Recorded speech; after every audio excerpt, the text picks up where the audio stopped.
Welcome. Tonight, you're invited to leave behind the modern world.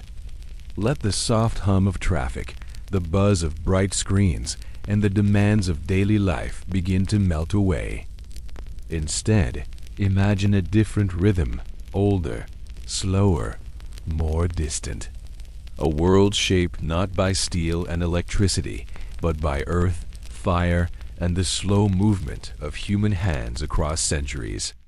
You're going to drift through time to an age when bronze was the cutting edge of innovation, when homes were made of sun-dried mud, when grain was ground by hand, and when every meal depended on your own labor and luck. This is not the history of kings and battles, not yet. This is the quiet, difficult, and sometimes beautiful story of the people who lived in Bronze Age villages, who woke before sunrise, who scraped at the soil for barley, who shaped pots and baked bread and lived by the rhythm of seasons. And through the long hours of this journey, we'll also meet a forgotten empire in its final days, unravel ancient writing no one alive can read, and peer into the lives of noblewomen who wore gold and perfumed their hair with oil. But for now, close your eyes. Imagine you wake before dawn. Not because of an alarm clock, but because the thatched roof above you is leaking again. A slow drip, steady and insistent, falls onto the corner of your blanket, if you're lucky enough to have one. The air is cool, carrying the smell of damp straw, wood smoke, and animals, always animals. You share this small home with more than just your family. Chickens sometimes roost in the rafters. Goats bleat softly behind the partition of woven reeds. The floor beneath you is hard-packed dirt. A clay hearth in the center of the room has gone cold overnight, though it still holds the scent of last evening's fire, a mix of ash, burnt barley, and charred wild herbs. There is no time to linger. The sun hasn't risen, but work begins now. The grindstone waits. You kneel beside it, as your mother did, and her mother before her. You press the rough handstone into the pile of dried barley and begin the circular motion, slow, repetitive, unyielding. This is not quick work. It takes an hour just to make enough flour for a small flatbread. Your arms ache by the time you're done, but there's still firewood to collect, goats to lead to grazing, water to fetch. The path to the water source is not short. It winds past the outer huts of the village, where smoke rises in narrow trails from morning fires. The path is worn smooth by generations of feet bare or in simple leather sandals, softened by dust in the dry months, slick with mud when it rains.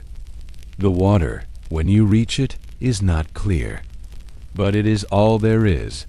You fill clay jugs and balance them carefully, the weight pressing into your shoulders as you return, your fingers already sore. You don't think of this as hardship. This is just life.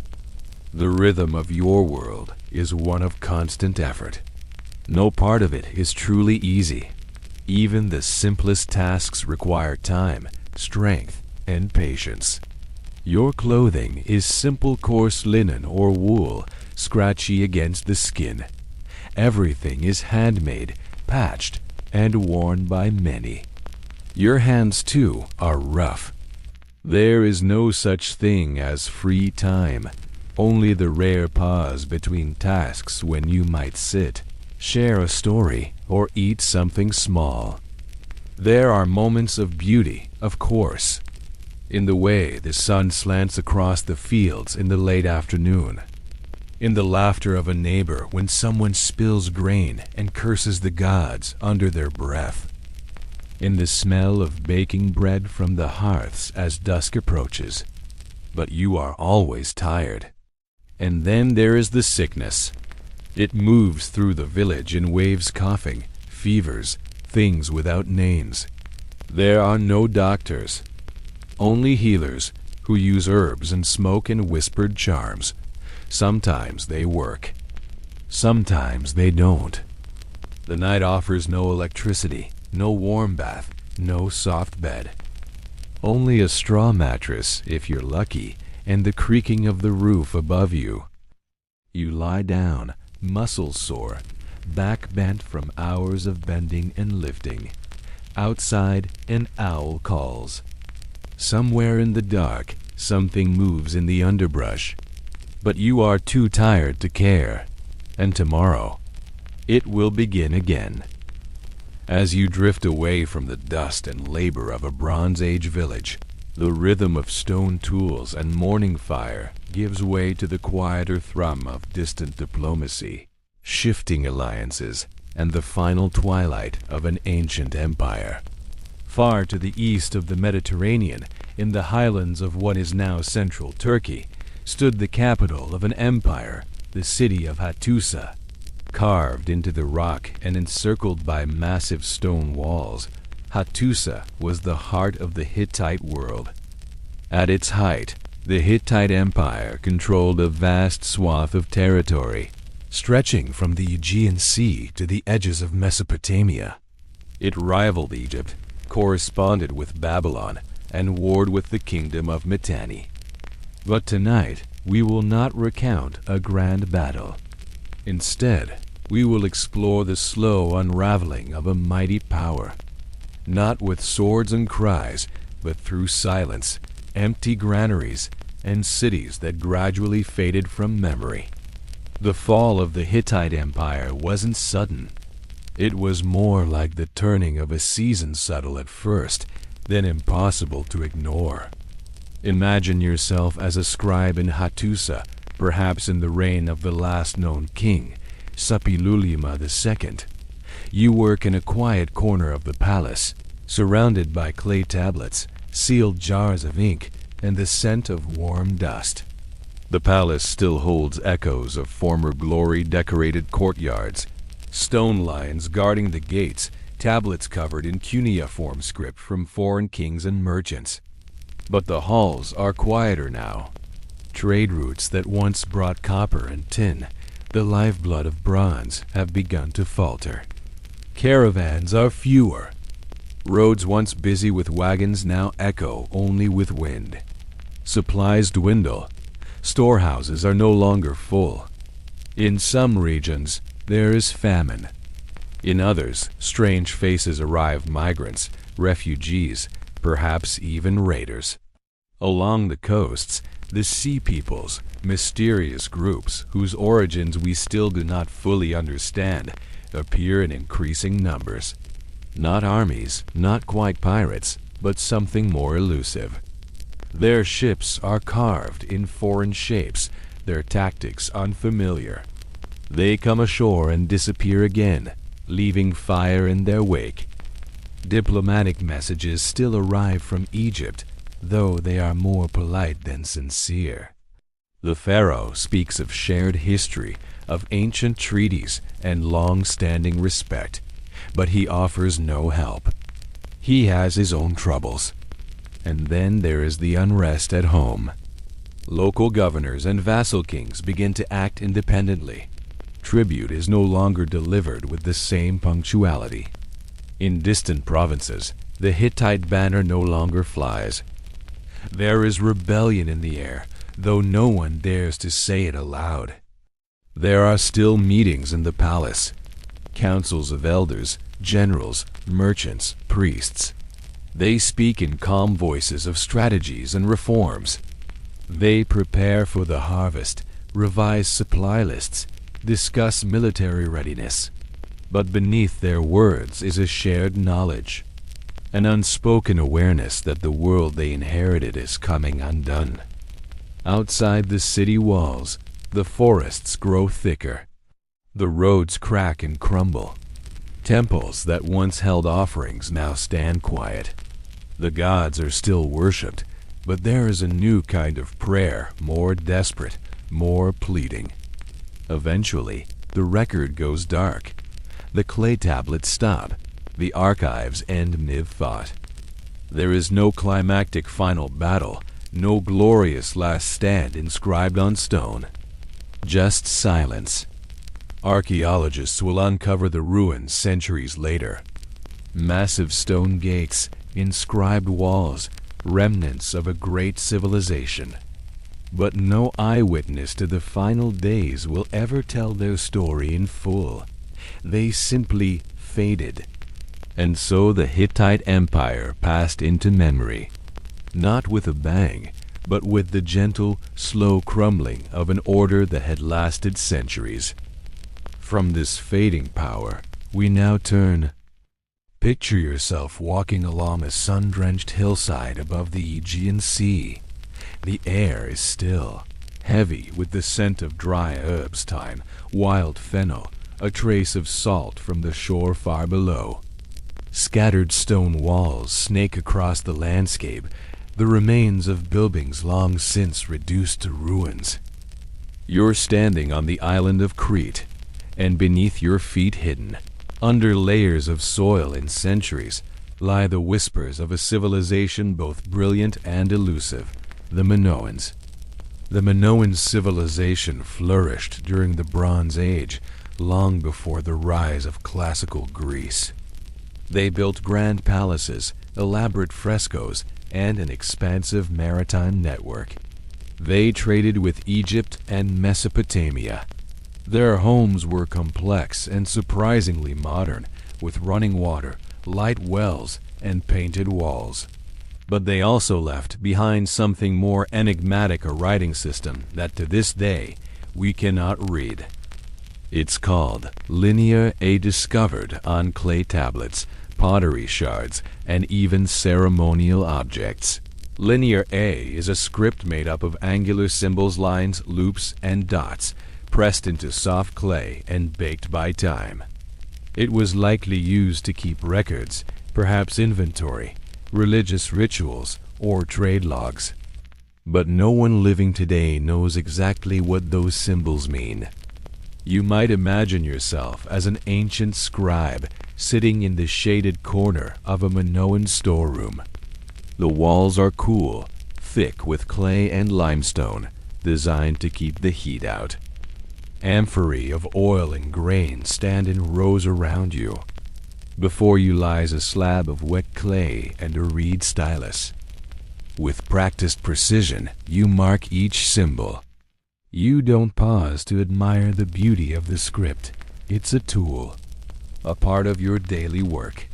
Perhaps you're recording the amount of olive oil sent to the palace kitchens, or the names of priests assigned to tomorrow's festival. You don't know that 3,000 years later, people will stare at your symbols, puzzled and curious, trying to decipher the meaning behind them. Linear A has resisted all attempts at translation. It appears to be related to another script, Linear B, which was used by the later Mycenaean Greeks. Linear B was cracked in the 1950s and revealed itself to be an early form of Greek. But Linear A is different. It seems to represent a language unlike any we know. Not Greek, not Indo-European, something older, something that may have vanished entirely. Even now, scholars pore over every tablet and inscription, comparing symbols, counting frequencies, mapping patterns. They try to match it with known languages, with phonetics, with anything that might unlock its code. But the key remains missing. The symbols are strangely rhythmic, almost musical in their arrangement. A few have guessed at meanings words for grain, for wine, for gods. But these are guesses only. The rest remains a whisper in the dark. And so, Linear A has become one of the most beguiling puzzles of the ancient world. A language frozen in clay, just out of reach. A message from a culture that danced, built palaces, worshipped bull-headed deities, and then vanished. Their frescoes remain bright blues and ochres, dolphins and lily and women in flounced skirts. Their pottery, delicate and patterned, their ruins half swallowed by time, but their words still sleeping. And perhaps that's what makes Linear A so captivating. It is both. Let us return to the world of the known, to a life not of grinding grain or patching rooftops, but of luxury at least, by the standards of the Bronze Age. Let us walk slowly into the palace halls of Mycenae, and step quietly into the life of a noblewoman. The morning light spills through narrow windows high on the stone walls of a private chamber. The air inside is warm, heavy with the scent of olive oil and crushed herbs. Somewhere in the distance, sandalwood incense curls in the corner of the room, clinging gently to the cool stone. You are not a farmer. You are not a servant. You are one of the privileged few born into wealth, raised within palace walls. Your clothing is soft, not coarse wool or scratchy linen, but finely spun cloth dyed in rich earth tones. You wear multiple layers, a long flowing robe that ties at the waist, decorated with intricate patterns. Around your wrists are bracelets of bronze or even gold, if your family has wealth enough. A pendant of carved stone rests on your chest, perhaps a family heirloom, perhaps a protective symbol blessed by the temple priestesses. Before the day begins in earnest, you sit with your attendants. They comb your hair dark, heavy, and oiled to a glossy sheen. It's pulled back with delicate pins and ivory combs, twisted into loops or braids that reflect your status. There is no mirror as we know it. Instead, a polished disc of bronze is held before you, imperfect, slightly warped, yet enough to see the outline of your own face, softened by time and tradition. The palace is alive with quiet motion. Servants move in sandals across tiled floors. Courtyards are swept clean with bundles of rushes. Distantly, you hear the rhythmic beat of a loom women weaving long strips of cloth in a side hall, their voices low, their motions practiced and steady. Your world is not idle, but it is carefully structured. You may oversee the household stores, olive oil, wine, grain, honey, and ensure that offerings are prepared for the household gods. You might be summoned to the courtyard shrine, where libations are poured onto smooth stone and prayers are whispered in the old language. Marriage is a certainty. Your union, likely arranged, ties your family to another noble house. You may not choose your husband, but once married, you will have a domain of your own. Rooms, servants, children, each bringing new roles, new responsibilities. And yet, there is leisure too. You walk the shaded colonnades, pausing to admire painted fresco scenes of chariots, dolphins, women gathering saffron. You sip wine diluted with water from a small clay cup, cool to the touch. You may hear music played on a lyre or flute, soft, airy melodies that drift through the pillared halls. In the evenings, your world grows quieter. Oil lamps are lit. The flames flicker against the stone walls. You sit in silence, perhaps with your daughters, perhaps with an old friend, watching the shadows dance as night descends. There is a sense of ritual to everything. Bathing, dressing, speaking, walking.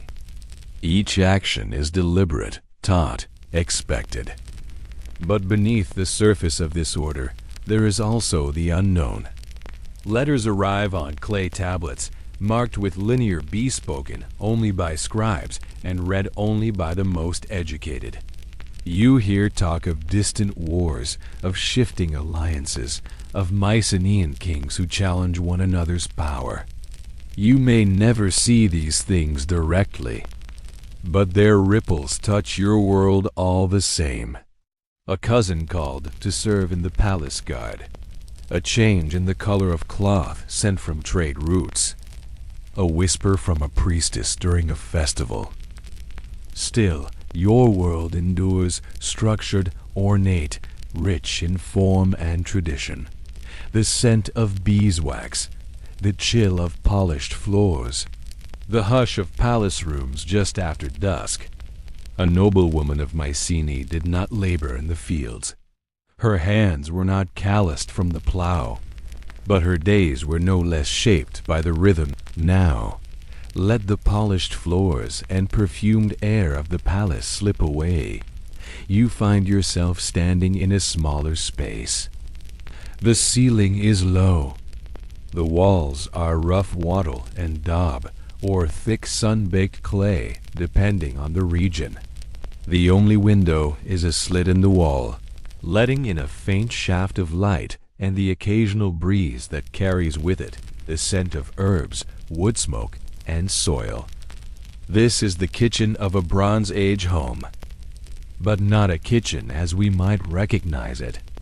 There is no gleaming metal, no steel knives, no iron stoves. Even the bronze that gives the age its name is rare and precious, far too valuable to waste on cooking utensils. Instead, the tools here are humble. Simple pottery, bone, stone, and wood.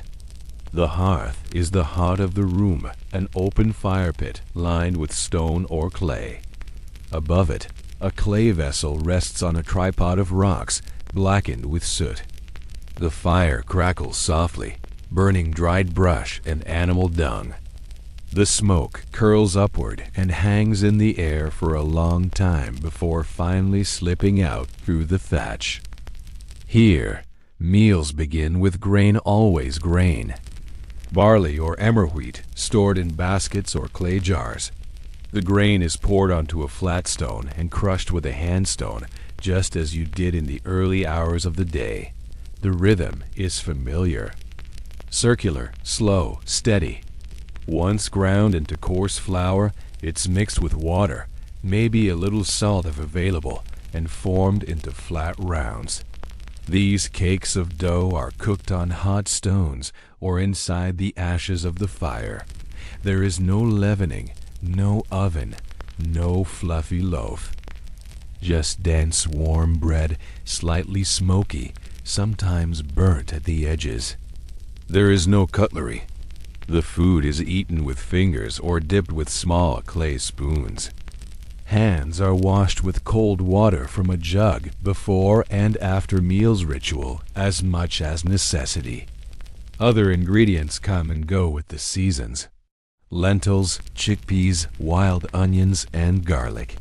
Perhaps a few dried fruits, figs or dates if trade has been good.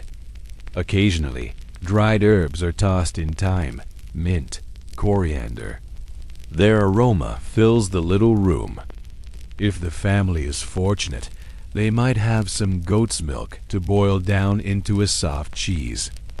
If they are even luckier, a piece of fish or meat. Though such things are rare, often saved for feasts or religious offerings. Water for boiling is carefully poured into clay pots, balanced over stones. The clay must be well made, not too porous, or it will crack. The potter's skill is the silent foundation of every meal. Food is stored with care. Dried in the sun, buried in cool pits, sealed in beeswax. Spoilage is constant, ever lurking. One mistake in storage could cost a family their winter supply. There is little waste. Bones are boiled to flavor thin stews. Ashes are used for cleaning. Leftover grain is fed to animals. Everything has a purpose. Everything must be stretched as far as it can go. The smells of the kitchen linger on the walls. Smoke, onions, damp earth. It's not unpleasant. It's simply the scent of life carried on from day to day, season to season. There is no rush. Cooking takes time. Hours pass between kindling the first flame and sitting down to eat. But there is rhythm, a slow, ancient cadence to preparing food by firelight, to stirring with a wooden spoon, to tasting the edge of a barley cake still hot from the stone. Evening comes. The hearth glows red in the gathering dark. Someone hums a low tune.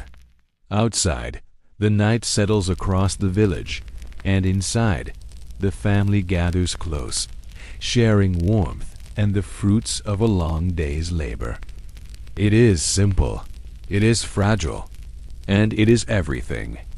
Now let the fire fade to embers and step outside into the crisp evening. The stars have begun to rise, and now, under their silent gaze, we walk out beyond the edge of the village, to the hills where the flocks sleep and where one figure stands watch alone, quiet and steady. The shepherd.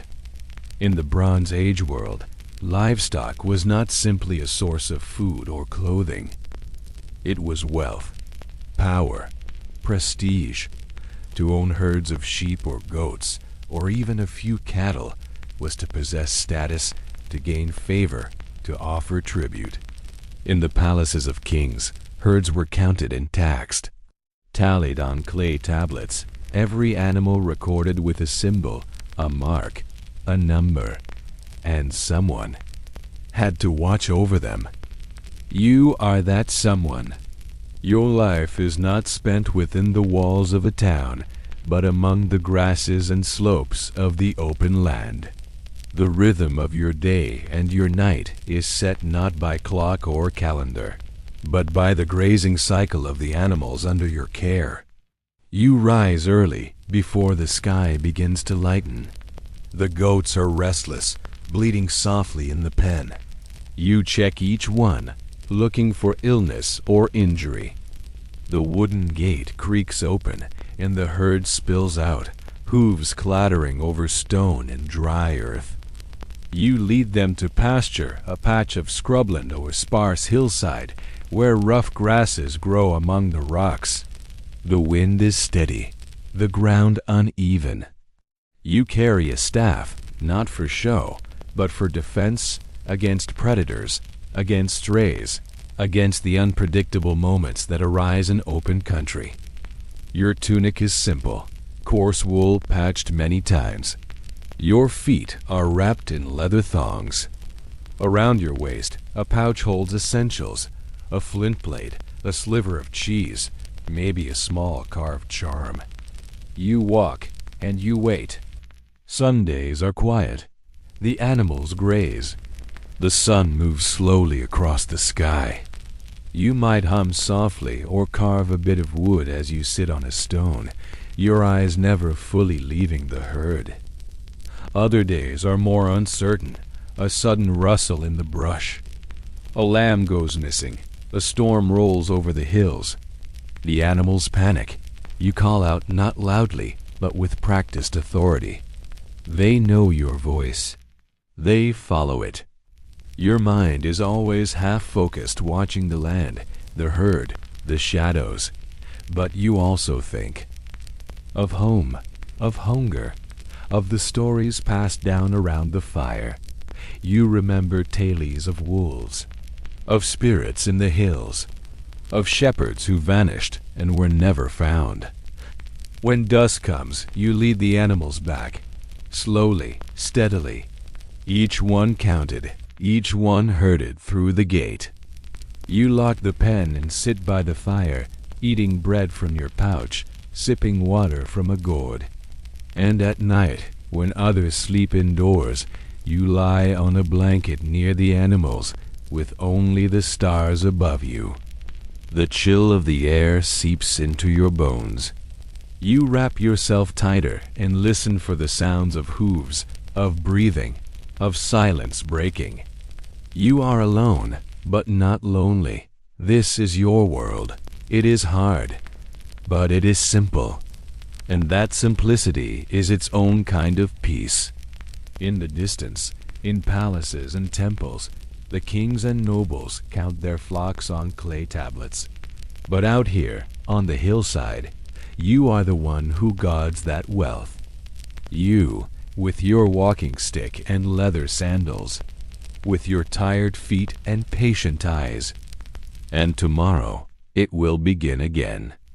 Now, let us leave this quiet figure by the fire and trace the great invisible web of trade routes that wove these far-off lives together, roots of tin and copper, of stone and story, of movement across an ancient world.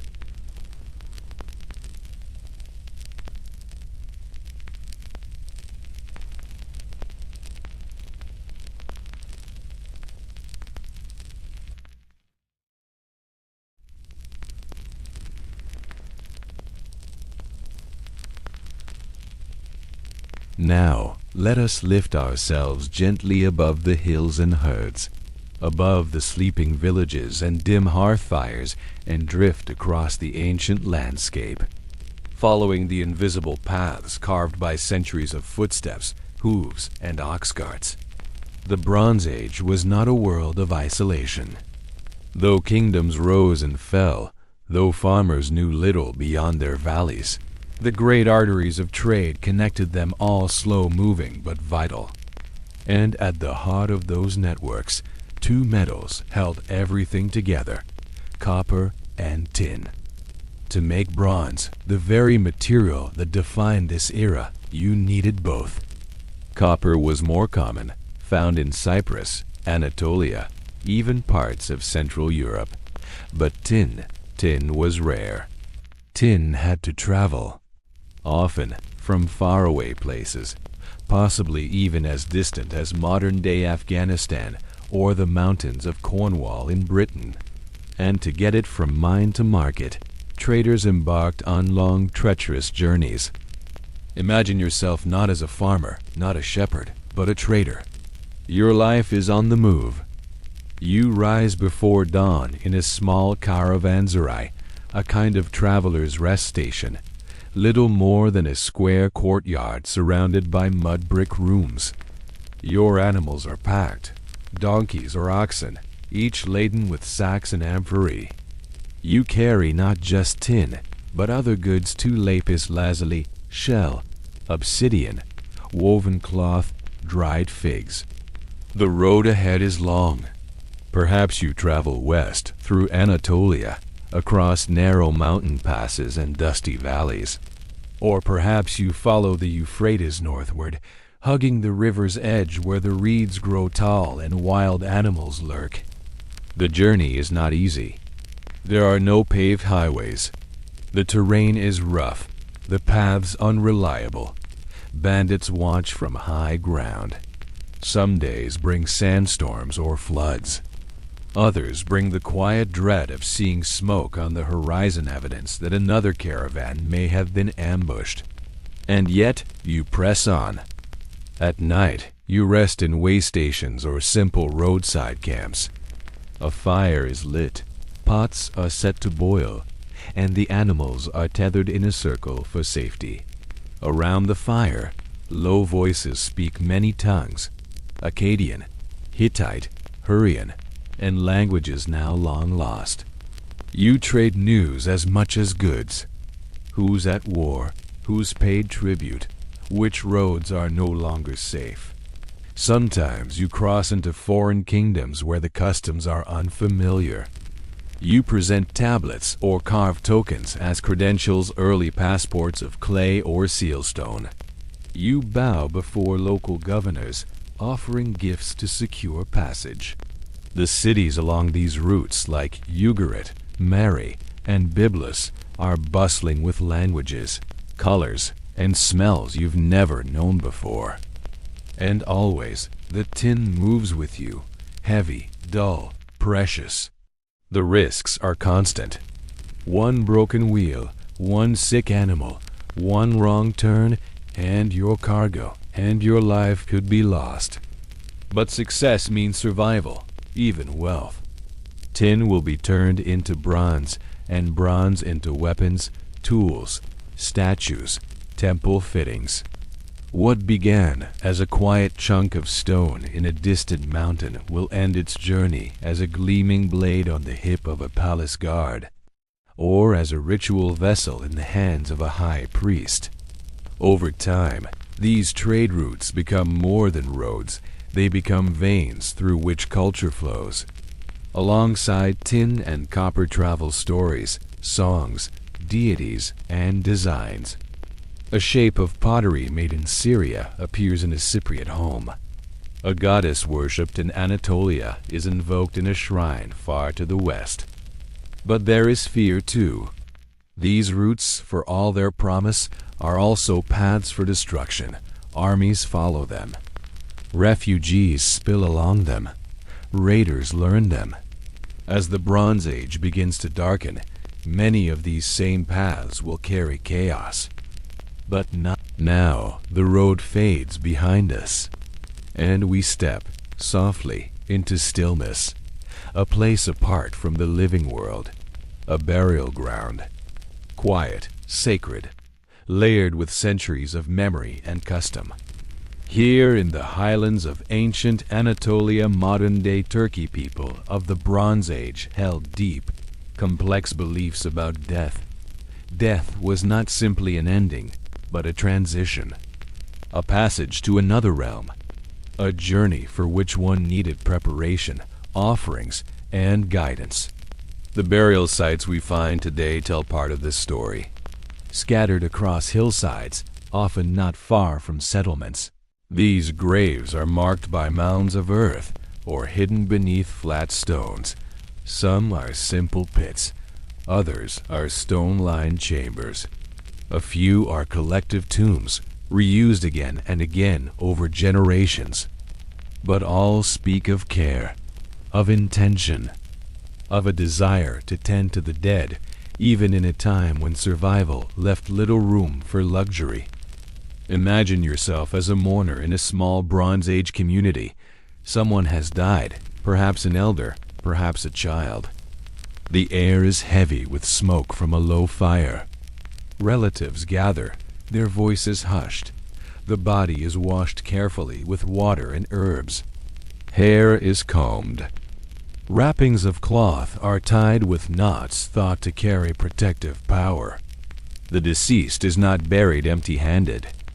Small grave goods are placed alongside them, a cup of wine or barley beer, a carved figurine, a favorite necklace, a flint blade, perhaps still bearing signs of long use.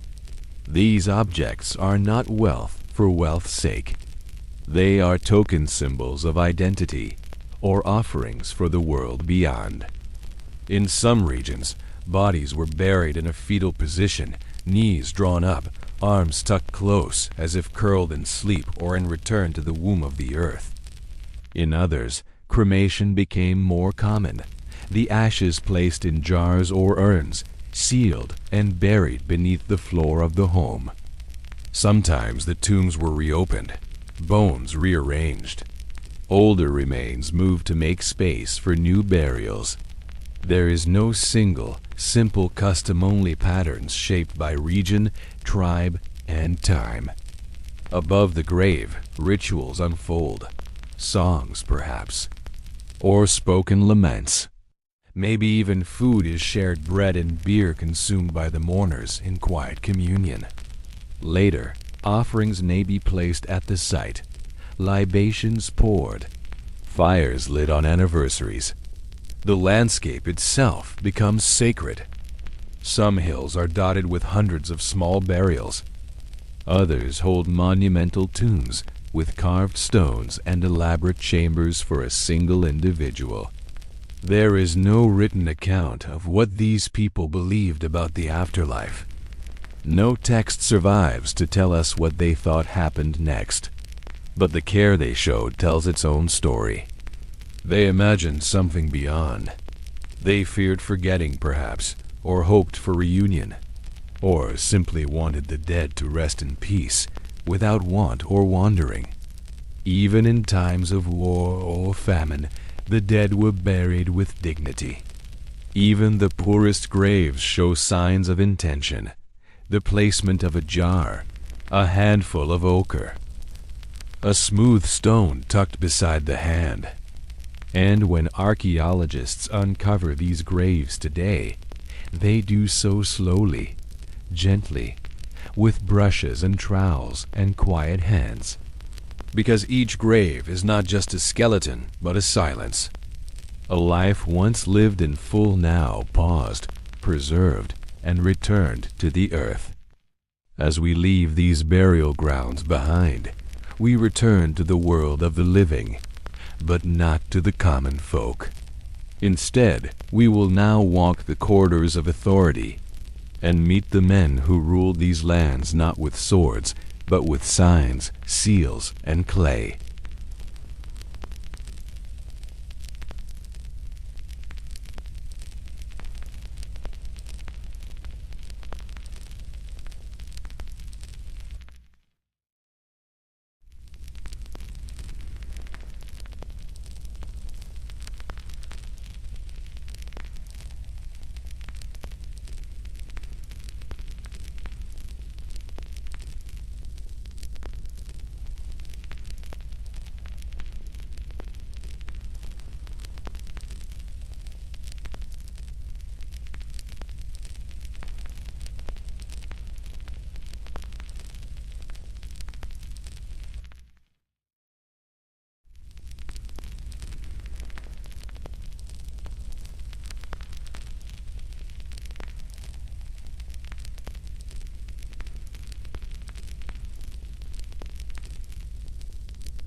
Now, we follow the winding river eastward, along the banks of the Euphrates, where reeds whisper in the wind, and the sun bakes the mud brick walls to a deep golden hue.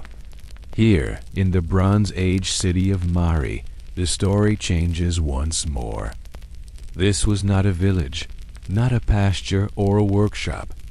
This was an organized city of corridors, courtyards, and administration, one of the many shining centers of Bronze Age Mesopotamia. And within its palace, deeper than the public courtyards and the king's throne room, sat the quiet power behind the throne, the scribes. These men, often trained from childhood, were the bureaucrats of the Bronze Age, not warriors, not nobles, but elite in a different way through literacy. To write was rare, to read rarer still, and to manage the flow of words, numbers, goods, people, tribute, law, and ritual that was power in its most precise form. You can imagine the scribe's room, small, dimly lit, the walls lined with clay tablets, some still drying, others neatly stacked. A reed stylus rests beside a shallow bowl of water. There is no ink, no paper. Instead, knowledge is pressed into wet clay with practiced hands, each wedge-shaped mark part of the cuneiform system. Read not letter by letter, but symbol by symbol. A typical day might begin with copying royal decrees. Later, recording inventory from temple offerings, dates, barley, sheep. Still later, composing diplomatic correspondence in the elaborate, formal language required to speak on behalf of a king. Sometimes the messages are routine, but sometimes they are something else. In the archives of Mari, thousands of tablets have been uncovered, some of them political secrets, coded correspondence, even warnings of invasion. A letter from one governor to another, a coded message from a spy, a request for troops, a list of intercepted envoys. The scribes of Mari were not just record keepers. They were the city's memory, its data center, its diplomatic corps, and its internal clock. They understood the rhythms of tribute, of storage, of taxation and construction. They scheduled harvests and festivals. They tracked the births of royal children, the deaths of foreign kings, and the phases of the moon. Scribes were trained for years. A boy might begin by copying the same symbols again and again into soft clay, memorizing lists, animals, plants, cities, gods. His fingers would ache. His back would bend. But over time, he would gain access to the most valuable tool in the Bronze Age, information. Some scribes worked directly for the king. Others served temples, managing the distribution of offerings, property, and workers. Their handwriting was sometimes beautiful, sometimes hurried, but always purposeful. They knew how to create multiple languages in the same script. They understood protocol, tone, implication. One misplaced symbol could change the meaning of an entire message. So they worked carefully, quietly, and often anonymously. Many of their names are lost, but their work survives tablets, still legible after 3,000 years, pulled from the ruins of palace archives. Their surfaces hardened by the very fires that destroyed the city. Imagine running your fingers across such a tablet today, feeling the marks left by a man in a linen robe, sitting cross-legged in a narrow room, shaping the story of his world with a wedge of reed and a slab of clay. From the silence of their chambers, the scribes of Mari shaped the fates of cities. Now, we leave them to their work and return to a quieter kind of life. One lived not in cities of stone and scribes, but in small fishing villages where the tide ruled the hours and the sea gave and took. Now, let us leave the archives behind. The stone halls of Mari fade into dust, and the soft scratching of stylus on clay gives way to another sound entirely, the rhythmic hush of waves lapping against the shore. You are standing on a narrow beach at the edge of a small fishing village. The air smells of salt and seaweed. The cries of gulls echo overhead. The breeze carries with it the faint scent of smoked fish and damp wood. This is a quiet place. A place where life is lived by the tide, not by the scribal calendar or the king's decree. The village is modest, perhaps a few dozen people in total. The houses are simple, made from sun-baked mud brick or wood, with thatched roofs and low doorways. They're clustered together, just beyond the reach of the highest tide. Life begins early here. Before the sky turns fully blue, the men are already out in boats, simple dugouts or reed-constructed vessels, pushed out into the calm waters with long poles. They carry baskets, weighted nets, and patience.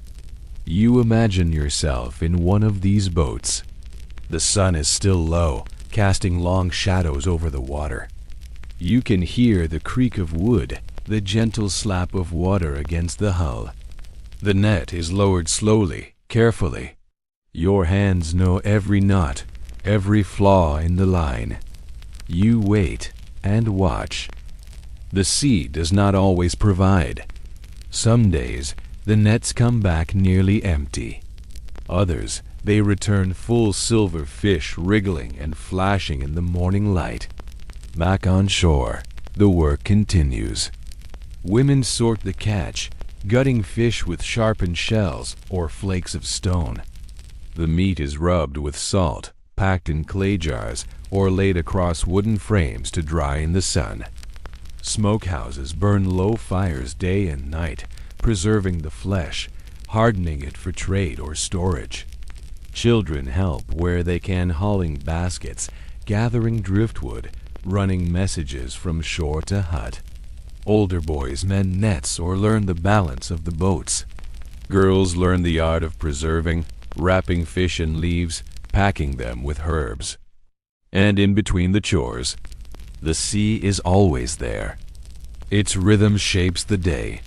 Tides pull back to reveal shallow pools filled with crabs and shellfish. At night, storms may roll in without warning, shaking the fragile huts and soaking everything in their path. Boats must be secured. Fires must be protected. Meals are simple, often shared. Roasted fish, coarse bread, perhaps a few wild greens or pickled roots. Water is drawn from wells. There is little waste, little indulgence, but also little formality. Life is immediate, shaped by weather, by season, and by luck. There is no temple here, no palace.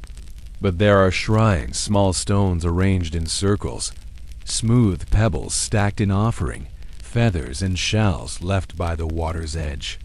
The sea is mysterious, powerful, and sacred. It feeds and it takes. Fishermen pray before casting off. Mothers whisper thanks when their sons return. The people here may never travel far. They may never see the cities or palaces whose bronze tools they sharpen with stones. But they live deeply in the moment, watching the sky, reading the wind, understanding the sea in a way no scroll could teach. And when one of them dies, they are buried not in rich tombs but in the earth behind the huts. A small marker, perhaps a piece of driftwood or a shell. The sea is the last sound they hear. Now, let us leave the salt air behind. Let us rise again, following not the boats, but the sun eastward inland into the dry heart of Mesopotamia, to a different world of control. The sea recedes behind us, and now the earth grows flat, dry, and sun-cracked. You are walking through southern Mesopotamia into one of the world's first true cities. The year might be 2900 BCE, or perhaps a century earlier or later. Time bends here. The mud brick walls have been rebuilt so many times that generations blur together. This is Uruk's city of canals, ziggurats, and endless grain. As you approach, the sounds shift.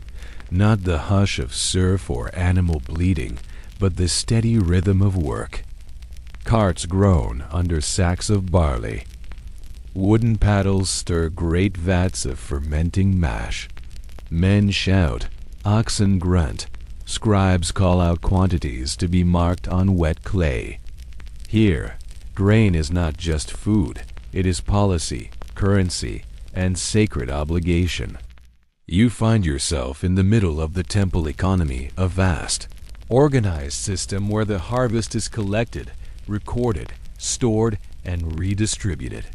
Much of this grain is technically offered to the gods, but it's the temple priests and administrators who oversee its use. Imagine yourself not as a priest, nor as a scribe, but as one of the middle-tier workers in this system, a steward of storage, a kind of ancient warehouse manager. Your days begin early. Even before the sun has cleared the walls of the ziggurat, workers are already arriving, delivering loads of grain from nearby fields. The measuring is precise. Baskets are counted, weighed, poured into lined pits or massive clay bins. Each worker's name is known. Each delivery logged. You oversee the movement of hundreds of baskets each week. The grain must be kept dry, cool, free from pests. The air inside the storage rooms is heavy, hushed, almost reverent. The scent is earthy dry straw, dust, a faint tang of old barley. Above you, scribes sit with styluses and tablets. Their fingers move quickly, pressing wedge-shaped marks into the soft clay. Weight, source, date, recipient. Some of the grain will be used to bake bread or brew beer for the workers. Some will be stored against drought or flood. Some will be sent to other temples or distributed during festivals. A small portion may be consumed in ritual, a handful burned as smoke to rise toward the heavens.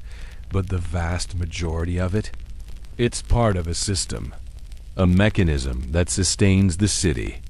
Grain is paid as wages, given as temple offerings, traded for labor and goods. There is no coined money here, no silver changing hands, just bushels of barley, tallied and trusted.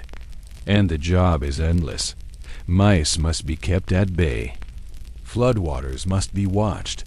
Spoilage can wipe out a season's work. It is not glamorous, but it is essential. You rarely leave the temple compound. The great walls rise around you, enclosing not just the grain, but the bureaucratic heart of a civilization. Priests in white robes pass by, their sandals whispering on the polished floor. You nod but do not speak. Your work is quiet. Some days you catch a glimpse of the sacred rituals, statues of gods carried on litters, music from silver pipes, the scent of incense drifting across the courtyard. But mostly you deal in weight and measure, in balance and volume. Still, you know that your hands touch the lifeblood of Uruk. Without this grain, there would be no city, no temples, no trade, just dust. Now, let us leave the storerooms, step back into the light, and turn westward toward a land where stone ruled instead of clay, and where the tombs of kings would rise from sand like mountains.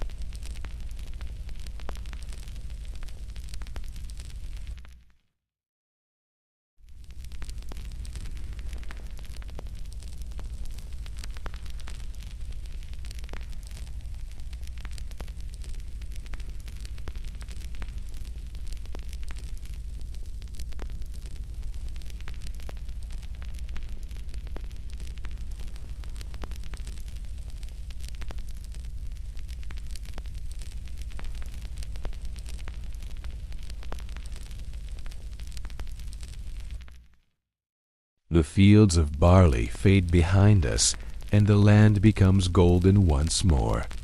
Golden not from grain, but from sun-baked desert and the shimmering limestone that lines the banks of the Nile. We are in Egypt, now Old Kingdom Egypt, around 2500 BCE. Here, the river is life, and death is a continuation, not an end, but a journey to another realm. And the tombs are gateways.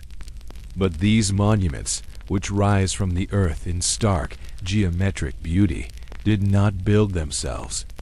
Each began not with the vision of a pharaoh, but with a workforce thousands of men, clay brick tools, and an astonishing sense of order. Imagine yourself not as a noble or priest, but as one of the thousands employed seasonally to help construct a tomb. Not a pyramid, perhaps, but a mastaba, the flat-roofed, rectangular tombs of elite officials and wealthy families. You are called from your village after the harvest is done. The Nile has flooded, covering your fields in nutrient-rich silt, and for a few months there is little to farm. So, like many others, you travel north to the site near the necropolis, a city of the dead that bustles like one of the living. The desert is bright and blinding. The tools are simple: stone hammers, copper chisels, sledges, and ropes. You work in crews, organized by function stone cutters, haulers, plasterers, carvers. Each day begins with shouted names, tallied rations, and a bowl of porridge. The limestone is heavy. You work in teams to haul blocks on wooden sledges, pouring water on the sand to reduce friction. It's slow, methodical, relentless. The sound of work fills the air, scraping, thudding, murmured chants to keep rhythm. You eat with the others in communal huts. Bread, onions, beer. Maybe dried fish if you're lucky. The days are hot, but the evenings grow cool. Fires are lit, and stories shared. Not just about the work, but about the dead. The importance of proper burial, of pleasing the gods, of crossing safely into the next world. Sometimes you pause to watch the sculptors. They're skilled, precise, chiseling out hieroglyphs or painting scenes of daily life. The deceased hunting birds, plowing fields, receiving offerings. These are not decorative. They are instructions, assurances, magical provisions for eternity. The tomb you help build is more than a structure. It's a vessel, a bridge between this world and the next.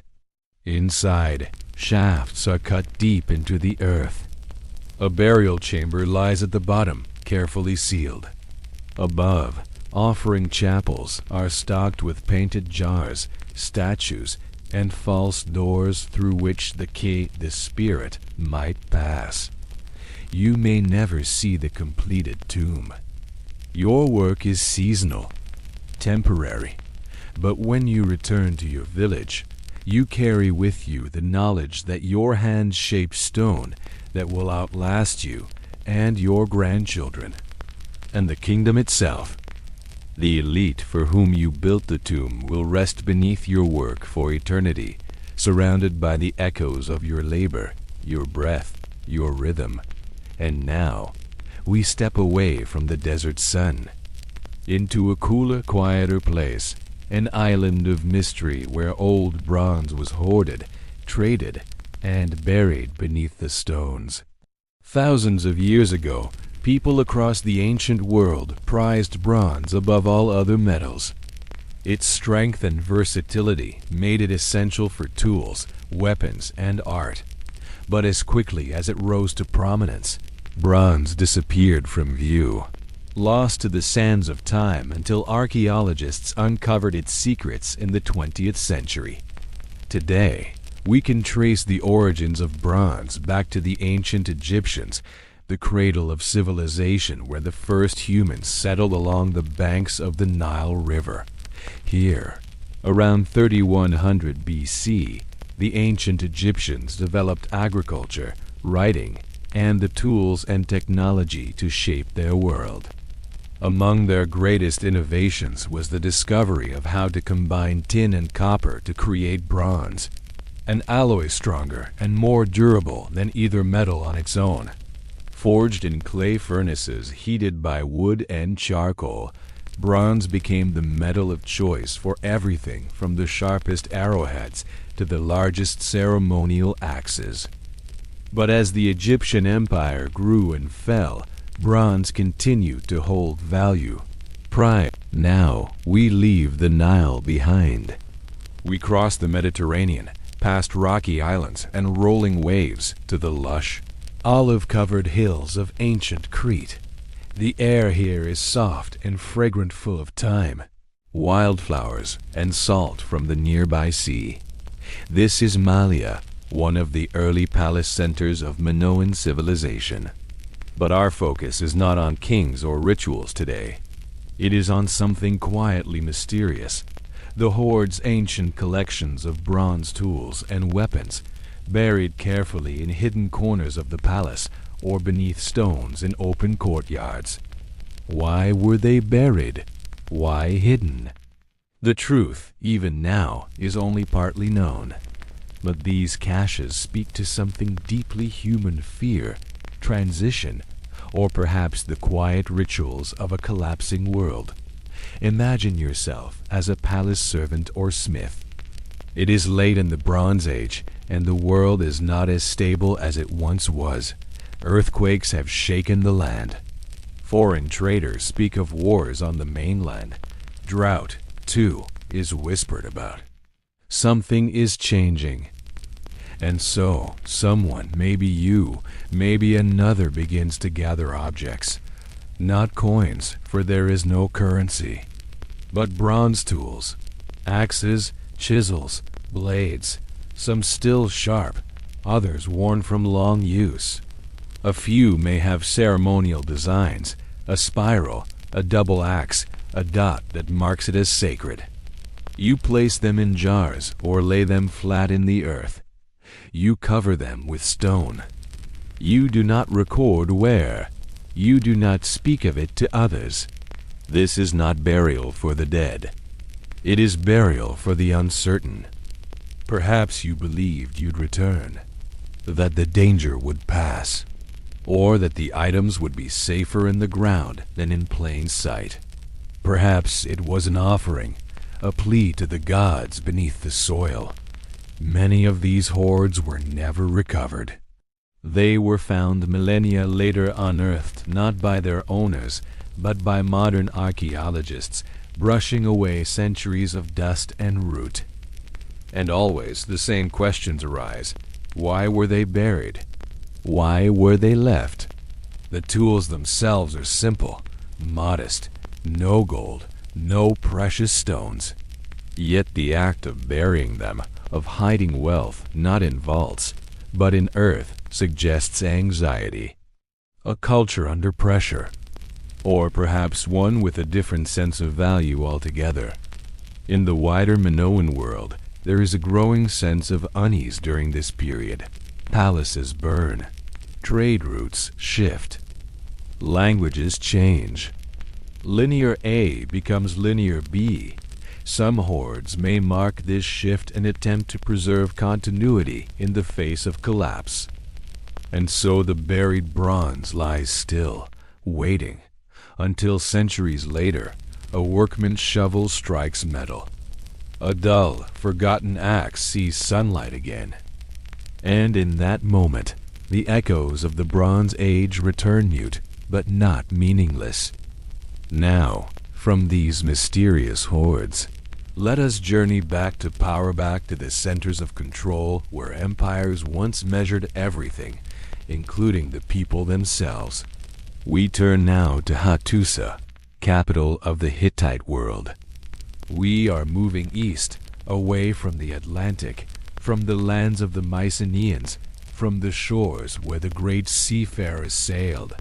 For the empires of the late Bronze Age were vast and many, and our journey among them has been long. But at the very heart of the Near East, tucked amid mountains and wheat fields, was one of the last great urban centers to bloom. Tal el Amarna, a city of palaces and temples, home to Ikhnaton, Nefertiti, and the heretic priests who served the sun god, Aten, alone. There are few sites like it, which captures the world of the Bronze Age so completely. But just as we explored the wonders of the great city itself, now we must peer into the lives of its common folk. For if the pharaoh was sun god, then ordinary folk were his servants, artisans, farmers, laborers. Each day, as at countless other centers of the Bronze Age, they woke to tasks as old as civilization itself. Some worked in workshops, shaping copper or wood or stone. Some toiled in fields of barley, flax, or grapes.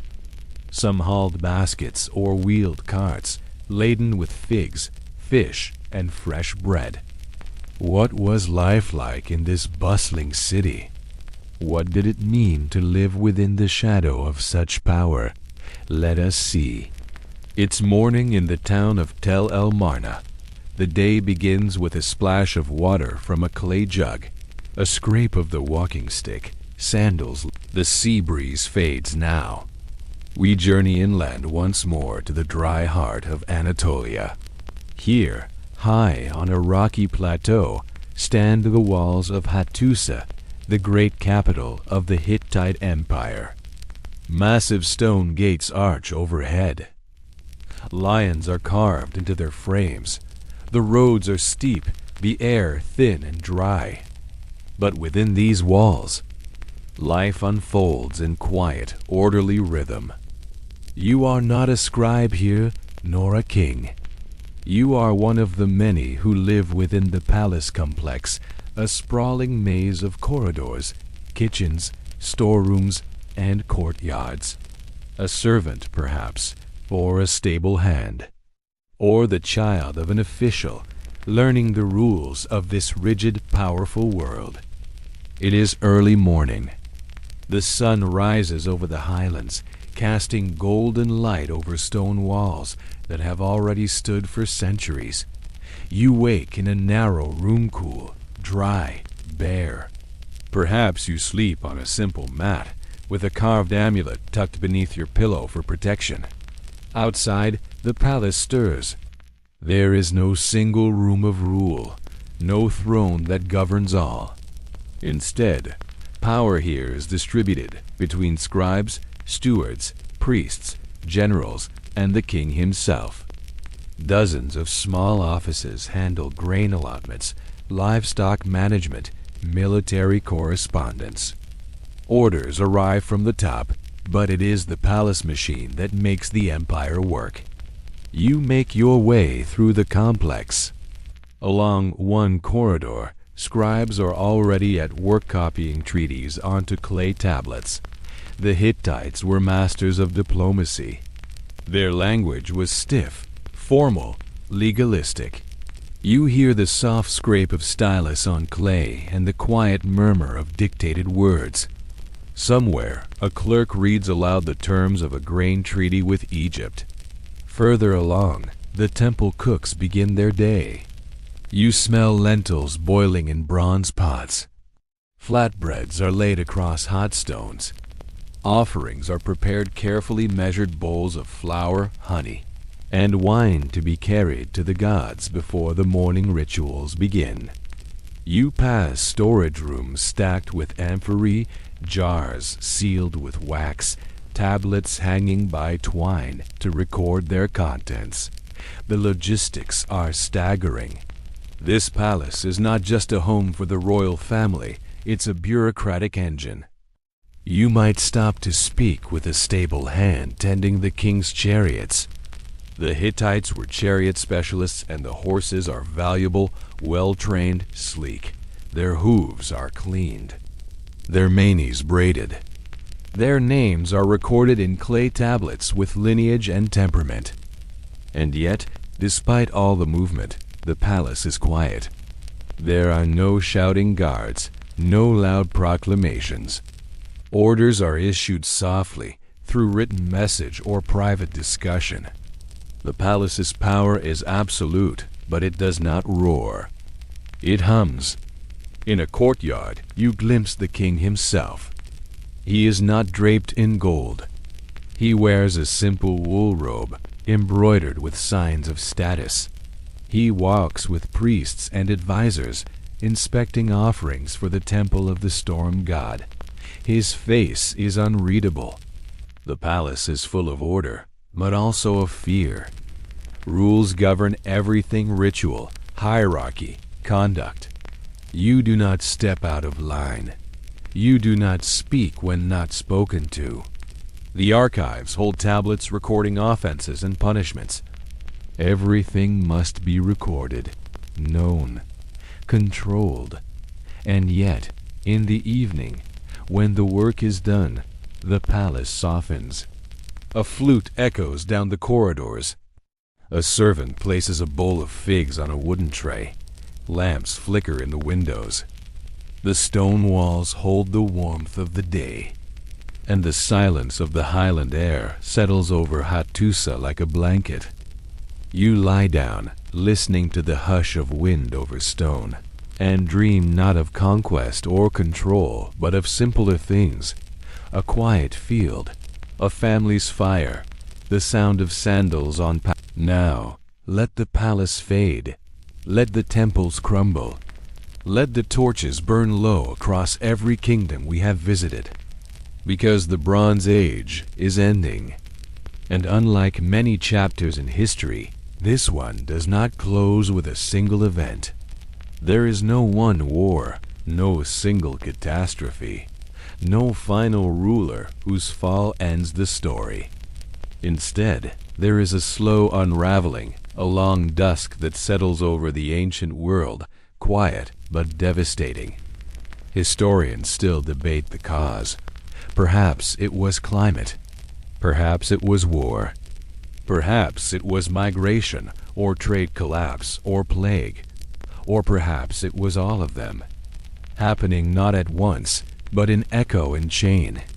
What we know is this: around 1200 BCE, the interconnected kingdoms of the Bronze Age Egypt, the Hittites, the Mycenaeans, the cities of the Levant and Anatolia began to fall, one by one, sometimes suddenly, sometimes in silence. Imagine, if you will, a trader. He is traveling a road he has known for decades, leading his donkey through familiar valleys. But the towns he passes are quiet. The gates are shut. The markets are empty. No goods to trade, no scribes at their tablets, only silence. Or imagine a palace steward in Ugarit, in modern-day Syria, waking to smoke on the horizon. He sends a message to his allies. The enemy is near. The city is in flames. The gods have turned their faces away. That message, written on clay, is found centuries later never delivered. These were not just military losses. They were systemic failures. The trade routes collapsed. Bronze could no longer be made in large quantities. Grain could not be moved to where it was needed. Cities burned. Palaces fell. Writing disappeared from entire regions. In the Aegean, the Mycenaean palaces, once powerful, intricate, rich with tablets and tribute, fell silent. The linear B script disappeared for centuries. Literacy was lost. The age of kings gave way to village life, and memory turned to myth. In Hattusa, the stone city we just walked through, nothing remained but toppled gates and scorched archives. And yet, not everything vanished. Some people survived. They rebuilt. They tilled smaller fields, crafted simpler tools, told older stories by firelight. A sword once fit for a palace became a farming blade. A god once honored in gold was remembered with bread. And, over time, new cultures rose. New languages, new gods, new forms of writing. The Iron Age began, but it began in the shadow of a world forgotten. To us, the end seems sudden, but for those living it, it was likely gradual. A missed caravan here, a poor harvest there, a shrine left uncleaned, a rumor of war. And then one day, the city is gone.